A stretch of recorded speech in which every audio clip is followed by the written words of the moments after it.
All right. For once, I'm not slaughtered drunk after the UFC card, so I'm able to make my or record my reactions right after the card. Starting it off, Robert Whitaker versus Nikita Krylov. I predicted a second round TKO for Robert Whitaker, I believe, and he dominated this fight. It was a third round stoppage. He was too quick. He did struggle a little bit with the size. I mean, this guy isn't the biggest middleweight, let alone light heavyweight. I don't think his move up will be as successful as Paulo Costa for sure. I mean, Paulo Costa did fight like the shortest, fattest light heavyweight, so we'll see how Costa does when he fights a real light heavyweight. But yeah, he was dominating this fight. He was too quick. He was landing his too often, but he was kind of struggling, reaching out until he started adding on his left hand at the end of the combinations, which he was, starting to land more. But it did fight. Did the fight ended with right hand? Krylov just quit because he just couldn't touch Whitaker. So yeah, good fight from Whitaker. Dominated that fight for sure. Bobby Green versus Terrence McKinney was exactly how I thought it would go, to be honest. McKinney comes out like he always does. And, I didn't think he had actually, that's not true. I didn't think he'd have as much success as he did. He was piecing Bobby up bad. He had his left eye, I think his left eye had two cuts. He had one cut over it, one almost in it, and the other eye was swelling up pretty bad. And he had him pushed against the cage and was beating the shit out of Bobby Green until he wasn't. He shoots a takedown. I still don't know why he shot that takedown. But he shot a takedown, kind of let Bobby recover a little bit. Bobby eventually gets up. Terrence McKinney isn't the greatest grappler. And Terrence McKinney's done. He's dumped all of his energy as, he does. And Bobby Green just puts pace on him, drops him with a body shot, and finishes him with the last second, I guess. Good fight. I thought he would make it to the second round. I thought it'd be a second round finish. It almost was. So, you know, this was another good fight. This Brandon Royval guy, he's just always in really good fights. He's a really entertaining fighter. That his height per flyweight is such an advantage for him. He uses his jab so well. He just puts these guys on the end of his jab, and these guys are like 5'5", 5'3". So they really struggled to hit him back. Kind of really struggled to counter his jab. But Lohner adjusted in the second round. First round was fairly competitive, but Brandon Royval's jab mixed with his grappling he took the first round for sure. Second round, Lohner slips the jab, throws his two back, and drops him bad. And I thought he was going to get the finish. Landed some nasty elbows, but Brandon Royval's really tough. Gets out of it, gets up, and, he, definitely loses the second round. But, he got back up and put up a little bit of fight. So 10-9 Lohner Kavanaugh. But third round, Kavanaugh's kind of tired. And Royval comes out with the pace, hurts Kavanaugh bad with, I don't know if it was a left hook, I can't really remember. But then Kavanaugh hurts Royval back as he's backing up to the cage hurt. He throws a left hook back, rocks Brandon, but then Brandon, kind of initiates the grappling a little bit more, and Lohner Kavanaugh shoots a guillotine. He tried it before in the fight. I don't know how many times, but I just remember him shooting a guillotine before, which really didn't go well for him. He ended up getting dominated on the floor and eventually subbed. So really good fight, really entertaining fight, but definitely a questionable IQ in the last round for Kavanaugh. Corey Sandhagen versus Mario Batista. I had Corey Sandhagen winning this fight.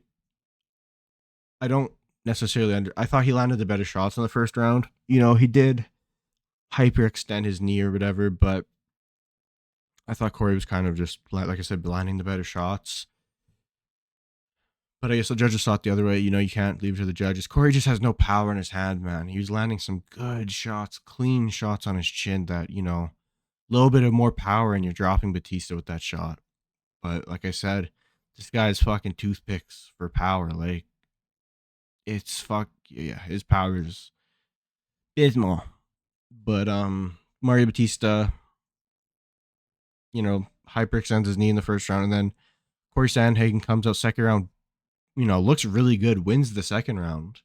And I thought for sure he had it in the bag. He's going to dominate round 3, which he didn't. He gets caught with a left hook, dropped bad. And then Batista just kind of has his way with him, dominates him in the grappling, throwing him around, and wins a decision. Hard watch for sure. I thought Corey had that, but whatever, it's fighting. BSD versus Patty. I believe I predicted a second round TKO from ground and pound, but it wasn't even close to that. BSD comes across the cage, throws a head kick, shoots his fucking slow. He's so slow. He's such a slow lightweight, man. Holy shit. Shoots that takedown, and Patty just latches up a fucking nasty guillotine. Like, he's so much better in the grappling than BSD, which is kind of what I thought. And once this guy has you in a choke, you're going out. Like, people were kind of writing him off. He's a real contender. Like, and this just sets up the Ilya fight, in my opinion. Ilya, Patty, make it.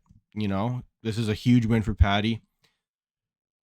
So, I think you do Ilya, Patty, and, maybe you give Justin Gaethje Arman or Charles Oliveira. We all know how those two opponents are going to do against Justin Gaethje, but yeah, impressive performance by Patty.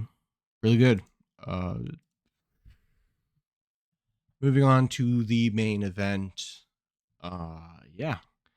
I don't remember. I think I said first 10 seconds Connor or whatever I said. But I honestly just wanted to see the guy land something, maybe drop Holloway. I would have been happy with that. I really just wanted to see Connor come back and look somewhat impressive, look somewhat decent. But the reality is he's a 37-year-old man who hasn't fought in 5 years. And when he did fight last, he broke his leg and lost the first round to Dustin Poirier, which is, his best round. If Connor doesn't win the first round, it's not looking good. And it's been bad, in words of Dustin Poirier, it's going to be bad. And it has been bad. I don't know the last time I left a UFC event satisfied. I mean, watching Strickland win was cool. I like Strickland. I prefer Strickland over Chimaev. And watching Justin Gaethje win to Ilya Topuria, I like Justin Gaethje a lot. But I mean, that just ended up making so much less hype for fights. Justin Gaethje winning the belt. Because we could have had Ilya Arman, or we could have had Ilya Islam. Like, yeah. Watching JDM lose to Prates, watching Yuri lose to Ulberg, watching Alex lose to Gon, and now watching Conor McGregor blow his knee out in the first 10 seconds and having to have the fight stopped because he can't even walk forwards has been, I might have to hit that Lucas Tracy, it's time for something new and retire, because I don't know, it's been rough. It's been bad. But it's only after we've lost everything that we are free to do anything. So yeah, those are my thoughts for UFC 329.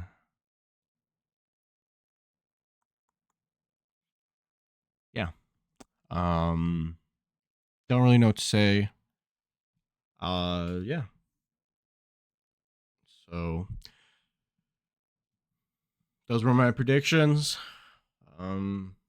Please don't fight again, Connor. Please. I do not want to see you against Max again. I don't want to see you get in the octagon again. Just retire. You had a legendary career. First ever double champ. Just leave it at that. But yeah. See you guys.